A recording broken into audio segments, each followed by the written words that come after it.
This is episode 109, How to Swim in a Sea of Negativity. Welcome to Alive by Design. My name is Blake Mallon, and we're here to bring you inspiring people, principles, and practices to help you wake up, move toward your meant to, and feel fully alive. Open your mind and let's dive in.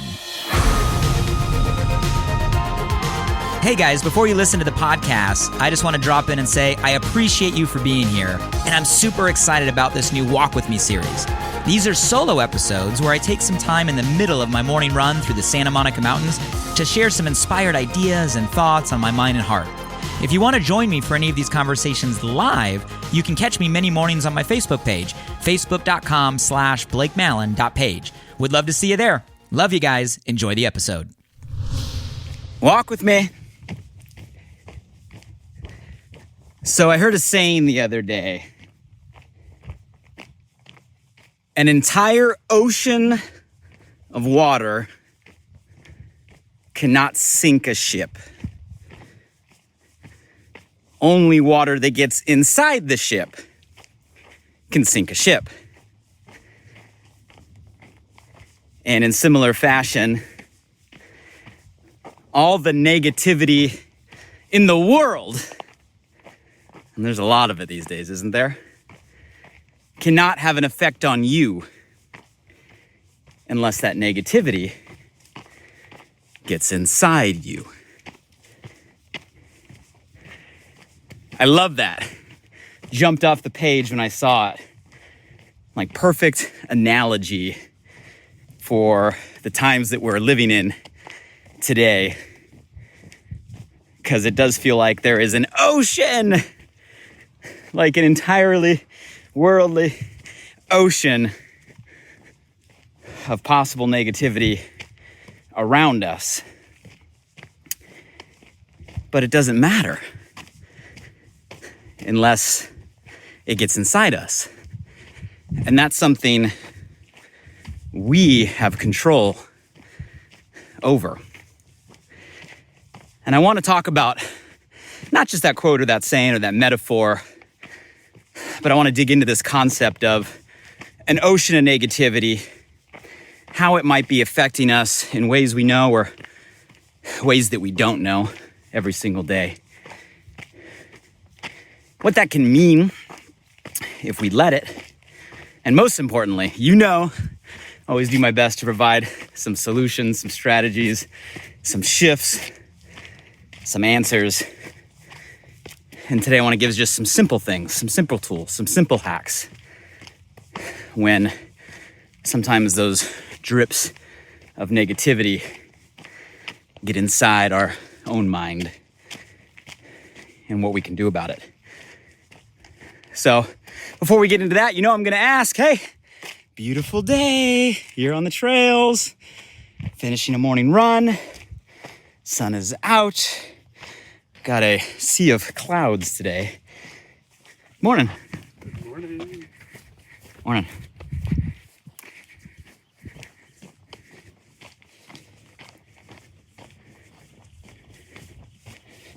So let's get into it.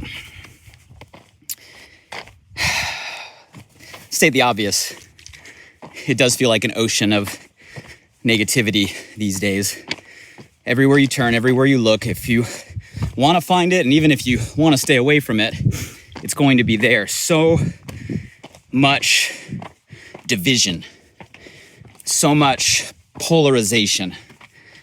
It seems like everyone everywhere is trying to divide sides and sides on situations or topics or issues, things that should be circumstantial or situational are now becoming personal. You choose a side, all of a sudden it's a personal identity.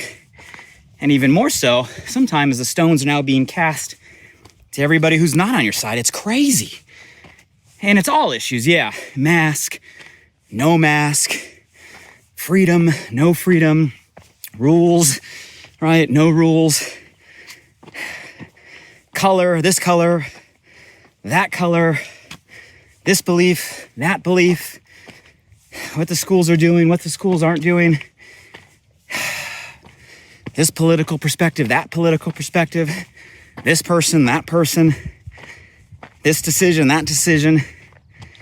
I feel like, at least in my lifetime, 40 years on this planet, there's more divide, black and white buckets people are putting each other in than ever before. You guys feel that? Or is it just me, right? Oh, I'm gonna sit down, here's the top.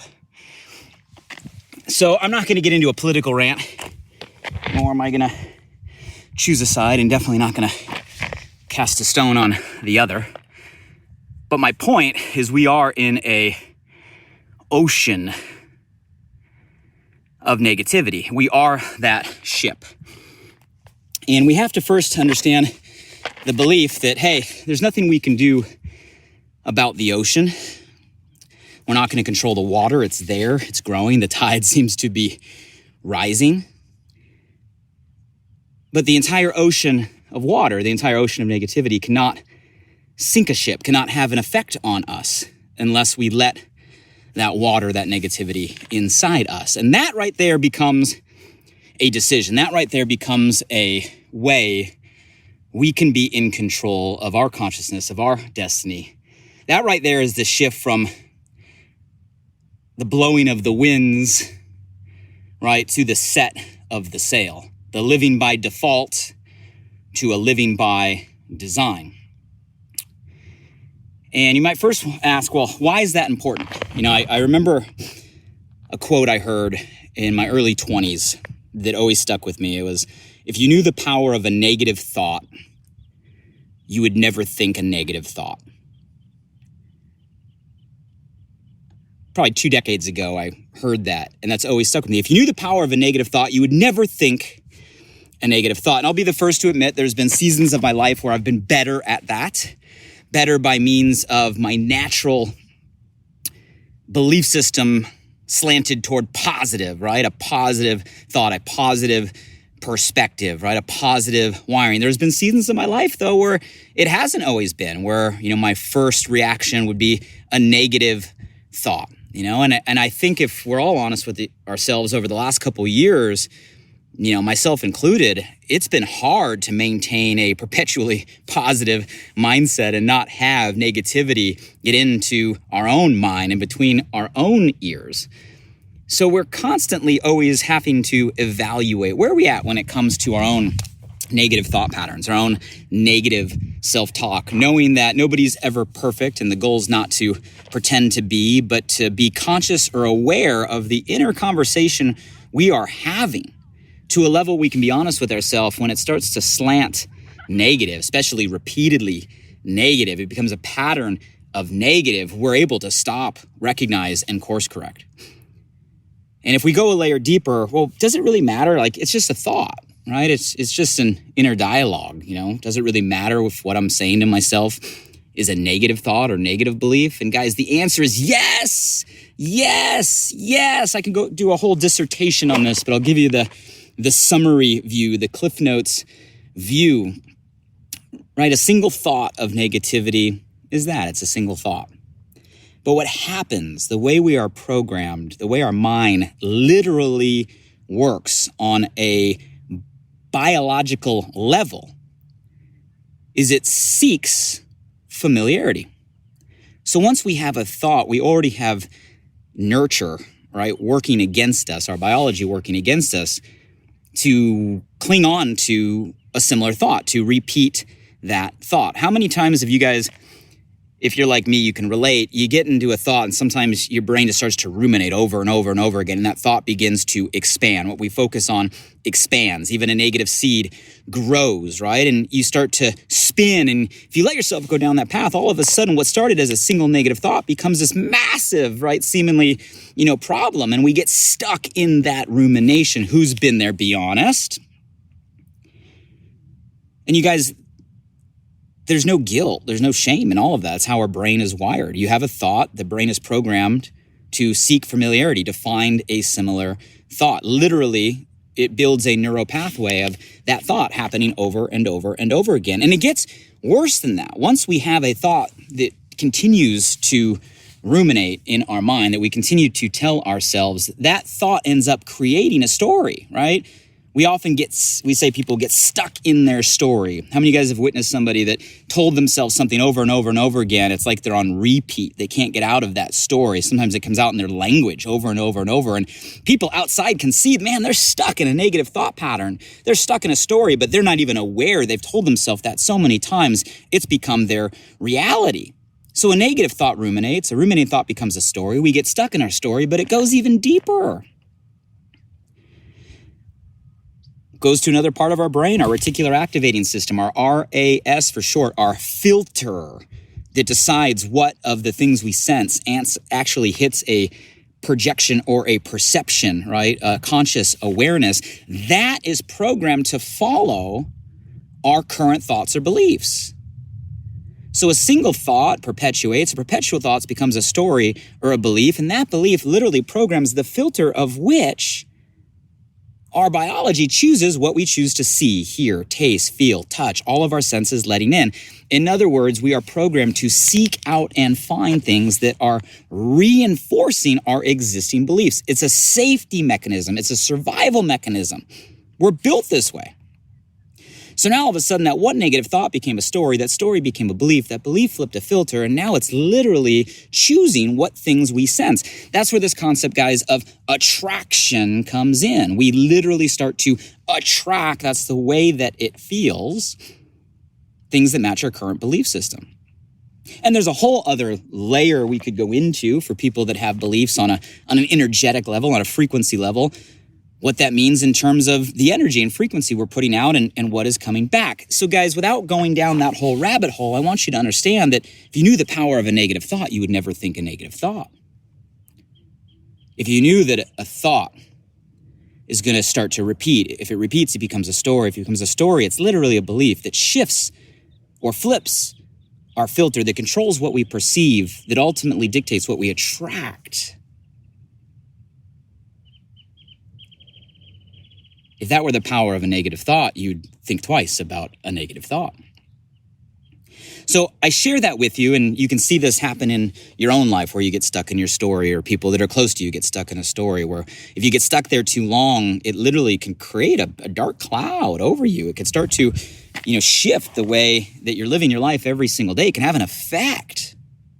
Some of you guys probably have people close with you that they start with some negative thoughts from their news feed or their news channel, and they watch them over and over again, and you can see their state or their energy change for the day. Like their positivity level goes down, right? Their mood changes. It's not just you thinking that's happening, it's happening. These are the reasons why. So going back to the point, we don't want to let these drops of water in our ship. So what can we do about it? Well, I don't think we can make the entire ocean go away. I think that would be a naive or unrealistic utopian perspective. It'd be nice if it did, but it's not going to happen. The ocean's out there. It'll always be out there. We can't control the ocean being out there, but we do have the ability to control or manage what we at least allow around us. So before I talk about what's in us, we can limit our input of what is around us. We have that control. So guys, if there's things in your life that are CNN, right? Constantly negative news, pun intended, whether it be news channels or feeds, right? Input that constantly puts negative thoughts into your mind that you're ruminating over, why are you subjecting to that to yourself? That's like literally drilling a hole in your boat and intentionally letting some of that ocean in. Why? Turn it off, change the channel, block it, delete it, remove it, minimize the time. Yes, get your facts, get the news that you need to feel in the loop, but draw a line and manage your input of things that cross over from a fact to a negative thought. You guys, it's not just media, it's people, right? There's people that fall into that CNN category, constantly negative news. And sometimes you got to minimize or reduce or even block those people from constantly inputting into your mind. So guys, we got to first manage our input, make that decision of what you allow in your vicinity. None of us can claim to be strong enough to be constantly around an ocean of negativity, drilling holes in our boat and trying to plug them all with our fingers, right? You guys, we're not that strong, meaning we can't sit there and surround ourselves with negativity no matter how much into personal growth we are, how much we work on our mindset, how strong we think we are. If it's around us, the chance of it getting in us is going to be higher. So the first thing we can do is limit what's around us. So literally, I would take an inventory of the things that provide negative influence into your mind and constantly start to reduce, right? Maybe some things you can eliminate, maybe some things you can't, but there's certain things you can reduce right now. So there's less of a chance of that water getting in. That would be the starting point. But let's jump to also the practical, because we can do that perfectly, and I suggest you try to. There's still gonna be negative thoughts that get between our ears. Because none of us is perfect. It's the way that we're wired today more than ever. So what do we do when we get negative thoughts? Part of this conversation that we're having right now is just to raise a level of awareness. Everything starts with awareness. You can't change, you can't shift without awareness, right? You got to be conscious of what's going on. So this conversation right now is going to elevate an awareness and a consciousness. So hopefully after this conversation, when you have a negative thought, you're going to be more aware, wow, I just had a negative thought. Matter of fact, here forward, I bet the rest of today, the rest of this week, you're going to be more aware of how many negative thoughts you're actually having than prior to this conversation, because we're starting the awareness process. So it starts with an awareness, so that way we recognize what we need to change. But then the question is, well, Blake, what happens when I'm aware and it's happening? I'm thinking negative. Couple hacks, right? Couple things that we can do, right? Simple tools. Number one, when you have a negative thought and you recognize you have a negative thought, literally tell yourself to stop it. Stop it. Stop thinking that negative thought. It sounds silly, but just telling yourself to stop, just stop. When I have a negative thought enter my mind, probably my first go-to and one of the most effective strategies is I literally tell myself, just stop. Just stop. I even shake my head like that. Just stop. Sometimes I'll say it out loud. Just stop. Right? You guys recognizing and telling yourself to just stop. Your brain takes direction. It's an answering machine. If you tell yourself just stop, a lot of times you'll stop that pattern. It sounds simple, but it works. Just tell yourself. You recognize it. Just stop. Shake your head. Just stop. Right? Another thing you can do, number two, if you find yourself going down a negative thought pattern, change your state. Change your state, your physical state. What I mean by change your physical state, you can literally smile, right? If you have a negative thought and you just smile, you force yourself to smile, it's very hard to think a negative thought when you are smiling or laughing. Sounds silly, but that change of a physical state works. Get up and move, right? If you need to go for a run, you need to go for a walk, you need to get out and physically moving your body changes states. Music, right? A lot of times music, guys, is a great state changer. You can turn on your favorite song, turn on music and move, right? Dancing, if you want to get up and dance. All of these things may sound silly, but physically changing your state is going to interrupt that negative pattern, stop you from continuing to ruminate or go down that path, right? So you can change your state, physically change your state. Number three, you can reframe your thought pattern. You know, Tony Robbins uses powerful questions. One of the things that if you've ever been to a Tony Robbins event, you've probably heard him teach at some point is, if the world was working for me right now, what else could this mean? It's a question that challenges you to see things from a different perspective. If the world is working for me right now, right? If not against me, I'm not a victim. Things aren't happening to me. It's happening for me, for my benefit, for my blessing. There's a divine plan. It's working for me right now. What else could this mean? Challenges you to reframe your thought process. And all of a sudden, you might look at things from a different perspective where you found yourself stuck, right? Hitting your head on a roof, right? Can't figure it out. All of a sudden, boom, a different vantage point. Changes perspective. So you can reframe, right, the way that you're looking at things. We'll continue to go. Are these helpful, right? Simple tools, right? Simple tools, but they make a difference. One that I've heard frequently is you can say that negative thought in a way that minimizes it. And one of the tools that I've heard taught is you can say that negative thought in like a funny, ridiculous voice, like the most ridiculous voice you can think of, right? Maybe it's a Donald Duck voice, and that negative thought in your head is saying a Donald Duck, right? Or some funny cartoon or something that makes it absurd and makes it ridiculous. I know it sounds funny, but that minimizes that thought. If you say that thought in a ridiculous voice, you're now going to think that thought is ridiculous, and it helps you move off of it. Another tool, right? So that's 4. Number 5 would be to find counter references to that negative thought. So things that prove that thought wrong. So number 5, if you have a negative thought and you want to get off that thought, you can ask yourself, well, why is this thought not accurate, not true, not correct? And find yourself different facts, right? Line up different beliefs of why that is not the case and not true. So a counter reference, right? So that's number 5 that you can do. Sometimes people, number 6, just jump to the opposite. So you can just jump to the opposite thought and say it in a positive. That's where affirmations come from. So if you have a negative thought, you literally jump to the positive frame and you say that in a form of an affirmation. So you literally go to the opposite, right? I'll never be able to buy a house, to I am in the middle of creating my dream home. Right? You shift a negative thought into a positive affirmation over and over and over again. You just jump to the positive, right, and say it in the positive.